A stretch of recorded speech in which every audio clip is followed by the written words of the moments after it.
Welcome back. We are diving into part 2 on the how and what behind our quizzing opportunities in MathLab. Before we begin, please remember that you can pause the video at any time to populate and link any necessary elements. The first way is through Edpuzzle.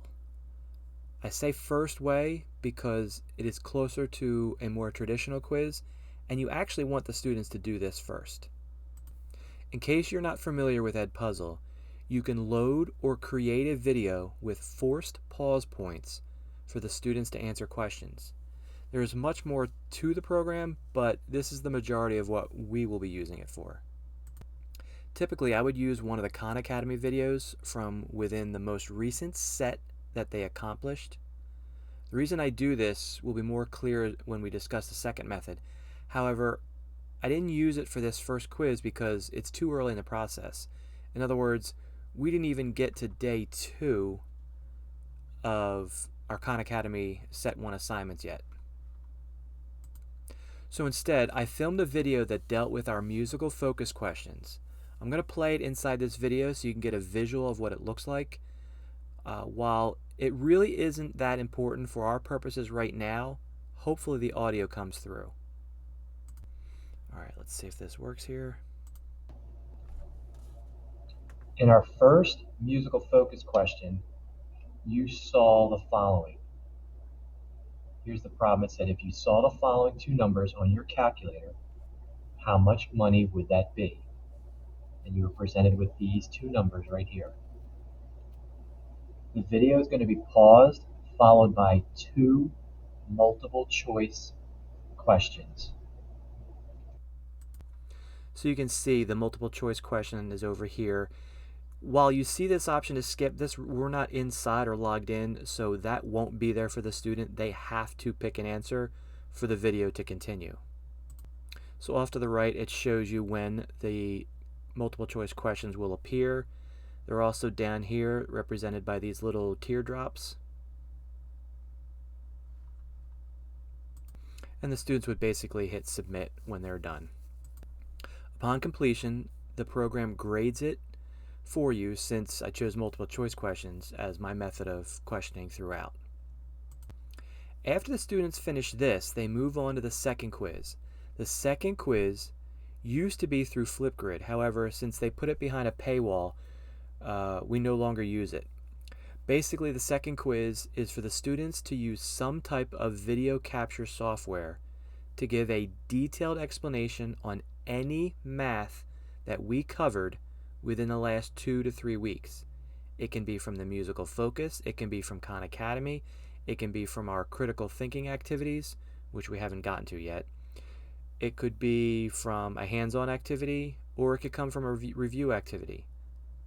The first video is limited since we haven't covered much, but those choices apply as we continue throughout the school year. In terms of video capture, the updated version of the snipping tool now captures video on PCs. On a Chromebook, it's Shift Control plus the Show Windows key. That key is above the 6. Additionally, you have Screencastify as a Chrome extension. However, you only get 10 free uses. 10 uses is plenty for our purposes. However, if they're using this method in another class, you need to have a backup method. Before implementing this second quiz, you want to go over your expectations. You want them to teach the skill they feel confident in as if they were trying to explain it to a 4th grader. And you want to explain to them how you want it delivered to you, whether it's email, Google Classroom, or share it in Drive, among some of the ideas. Sharing it in Drive is probably the easiest way to go out of what I just mentioned. Since you're letting them pick the skill, be strict with your grading per your preset expectations. Once the student is finished, they can work on homework from their other class, preferably math, or play an online game to finish out the period. It is rare that they have more than 10 minutes to spare. Now you have 2 additional quiz items to enter into your gradebook. And before we forget, let's link Edpuzzle. Let's link the Edpuzzle quiz that we made.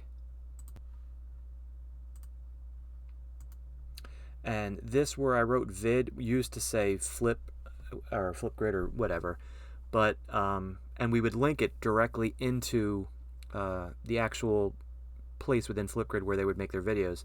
However, right now I'm just putting a placeholder of vid, since this is going to be more student driven than Flipgrid where they had a place to go. And then I'm just going to copy these and paste them down. What you're going to need to do now is to scroll through the document and create an Edpuzzle quiz each time you see an assessment slot. So we have here, here, so on and so forth. You're going to scroll through and you're going to fill these in based off of the stuff you did since the quiz prior to it. And you see that we're in marking period 2 here. So the video is almost over, so you could either pause or work on these after the conclusion. So actually, let's do that. This concludes the quizzing methods within our Giant Math Lab course creation project, and we will see you in the next video.